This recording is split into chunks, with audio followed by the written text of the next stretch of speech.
Imagine this, you just filled your taxes last week, but tomorrow morning you wake up, open the news, and boom, the government has announced something nobody ever expected, an emergency ordinance effective immediately. All taxes in India have been abolished, no income tax, no GST, no excise duty, no customs, nothing.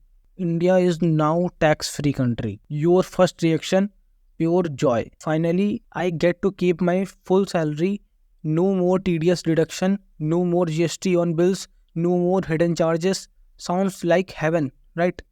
But here's the catch. This is called paradise. May not be what it looks like. Let's say you earn 1 lakh rupees a month. In the old tax regime, after deduction, you probably get about 80,000 in your account. But here is what most of us forget, taxation doesn't stop there. When you buy petrol, almost 53% of price is tax. When you order a pizza, 80% is a tax. Movie tickets, 28% tax. Even when you invest, there is a capital gains tax. Even losses attract a securities transaction tax. And it all up, and you are paying 35 to 40% of your income in taxes.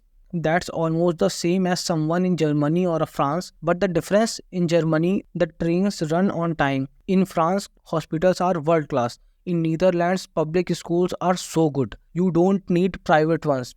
And in India, well, you know the story. Here is the crazy part. Less than 6% of Indians file income tax returns. Out of that, only around 2% actually pay any tax. So who is funding the government? You guessed it, the salaried middle class. The very poor don't pay direct taxes and instead get subsidies like free grains, fuel, schooling, and healthcare.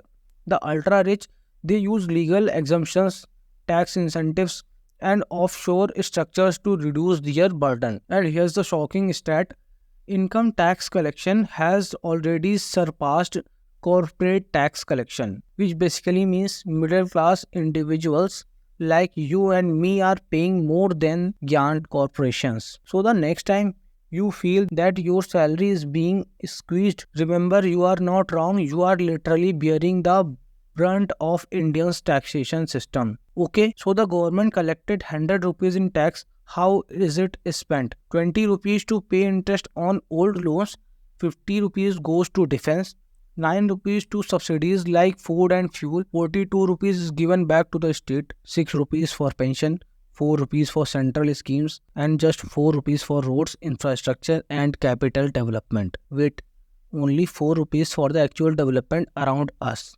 Now here is where it gets interesting. Maharashtra contributes around 4 lakh crore rupees but gets back less than half. Karnataka same story. Tamil Nadu contributes a lot, gets much less back. But states like Bihar, they contribute 58,000 crores and receive almost 2 lakh crores. That's more than 3 rupees back for every 1 rupee paid.